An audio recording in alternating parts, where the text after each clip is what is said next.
بسم اللہ الرحمن الرحیم۔ صرف 5 منٹ کا مدرسہ قرآن و حدیث کی روشنی میں 232واں دن 22 شعبان المعظم۔ نمبر 1، اسلامی تاریخ۔ حضرت ابو دردہ رضی اللہ تعالی عنہ۔ حضرت ابو دردہ رضی اللہ عنہ کا نام عویمر بن مالک خزرجی ہے۔ یہ مدینہ منورہ کے بڑے تاجر تھے۔ حضرت عبداللہ بن رواحہ سے گہرے تعلقات تھے۔ وہ اسلام لانے کے بعد حضرت ابو دردہ رضی اللہ عنہ کو توحید کی دعوت دیتے اور شرک و بت پرستی سے منع کرتے۔ ایک روز عبداللہ بن رواحہ نے ان کے گھر جا کر بت کے ٹکڑے ٹکڑے کر ڈالے۔ اس کی یہ بے بسی دیکھ کر وہ سوچنے پر مجبور ہو گئے کہ اگر اس میں کوئی خوبی اور نفع و نقصان پہنچانے کی صلاحیت ہوتی تو آج یہ ضرور اپنا بچاؤ کر لیتا۔ اس خیال کے آتے ہی وہ شرک و بت پرستی سے بیزار ہو گئے اور رسول اللہ صلی اللہ علیہ وسلم کی خدمت میں پہنچ کر اسلام قبول کر لیا اور رات و دن علم سیکھنے اور عبادت کرنے میں لگ گئے۔ جب انہوں نے دیکھا کہ تجارت علمی مجلسوں میں حاضری اور عبادت کی لذت میں رکاوٹ بن رہی ہے تو تجارت اور دنیا کی زیب و زینت چھوڑ کر علم سیکھنے اور عبادت کرنے میں مصروف ہو گئے۔ وہ درویشوں کی طرح بالکل سادہ زندگی گزارنے لگے۔ حضرت عمر رضی اللہ عنہ نے انہیں شام کا گورنر بنانا چاہا تو صاف کہہ دیا کہ میں اہل شام کو نماز اور قرآن پڑھانے کے علاوہ دوسرا کام نہیں کر سکتا۔ حضرت عثمان رضی اللہ عنہ نے انہیں دمشق کا قاضی بنا دیا تھا۔ پھر انہی کے دور خلافت میں سن 33 ہجری میں انتقال فرمایا۔ نمبر 2، حضور صلی اللہ علیہ وسلم کا معجزہ، سورج کا لوٹنا۔ حضور صلی اللہ علیہ وسلم پر جب وحی نازل ہوتی تو آپ صلی اللہ علیہ وسلم کی ایسی حالت ہو جاتی کہ ابھی غشی طاری ہو جائے گی۔ چنانچہ آپ صلی اللہ علیہ وسلم پر ایک مرتبہ وحی نازل ہونا شروع ہوئی۔ آپ صلی اللہ علیہ وسلم کا سر مبارک حضرت علی رضی اللہ عنہ کی ران پر تھا۔ کچھ دیر بعد آپ صلی اللہ علیہ وسلم نے حضرت علی رضی اللہ عنہ کی ران سے سر مبارک اٹھایا اور حضرت علی رضی اللہ عنہ سے پوچھا، کیا تم نے عصر کی نماز پڑھی؟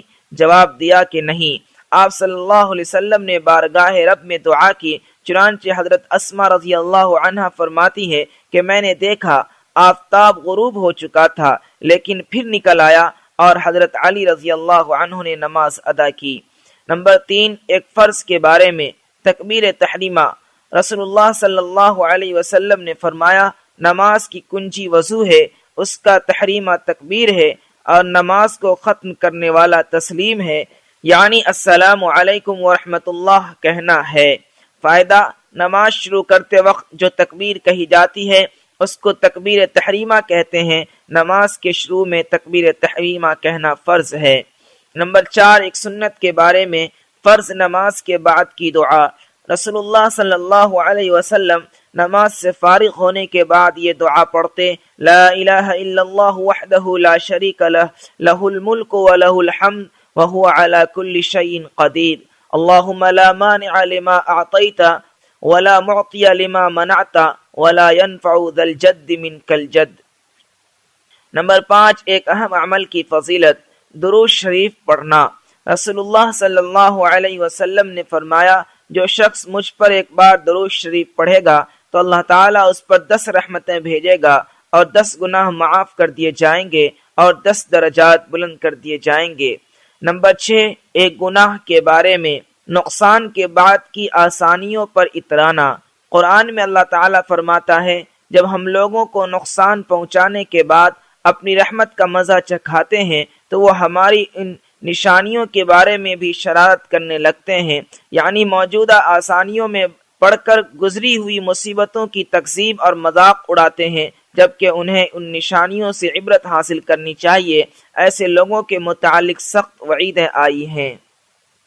نمبر 7، دنیا کے بارے میں، آخرت کی کامیابی دنیا سے بہتر ہے۔ قرآن میں اللہ تعالیٰ فرماتا ہے، تم لوگوں کو جو کچھ دیا گیا ہے وہ صرف دنیاوی زندگی میں استعمال کی چیزیں ہیں اور جو کچھ اجر و ثواب اللہ کے پاس ہے وہ اس دنیا سے کہیں بہتر اور باقی رہنے والا ہے۔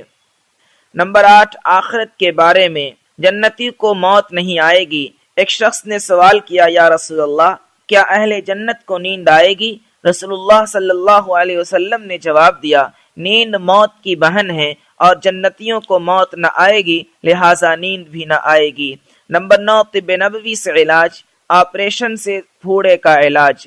حضرت اسماء بنت ابی بکر رضی اللہ عنہا کہتی ہیں کہ میری گردن میں ایک پھوڑا نکل آیا جس کا ذکر نبی پاک صلی اللہ علیہ وسلم سے کیا گیا تو آپ صلی اللہ علیہ وسلم نے فرمایا اسے کھول دو یعنی پھوڑ دو اور چھوڑو مت، ورنہ گوشت کھائے گا اور خون چوسے گا، یعنی اس کا خراب مادہ اگر وقت پر نہ نکالا گیا تو زخم کو اور زیادہ بڑھا کر گوشت اور خون کے بگاڑ کا ذریعہ بنے گا۔ نمبر 10 نبی صلی اللہ علیہ وسلم کی نصیحت۔ رسول اللہ صلی اللہ علیہ وسلم نے فرمایا تم اپنی جان، اولاد، خادم اور مال کے حق میں کبھی بھی ہلاکت کی بد دعا مت کیا کرو، کہیں ایسا نہ ہو کہ بد دعا کرتے ہوئے دعا کی قبولیت کی گھڑی سے تمہاری موافقت ہو جائے اور تمہاری بد دعا قبول کر لی جائے۔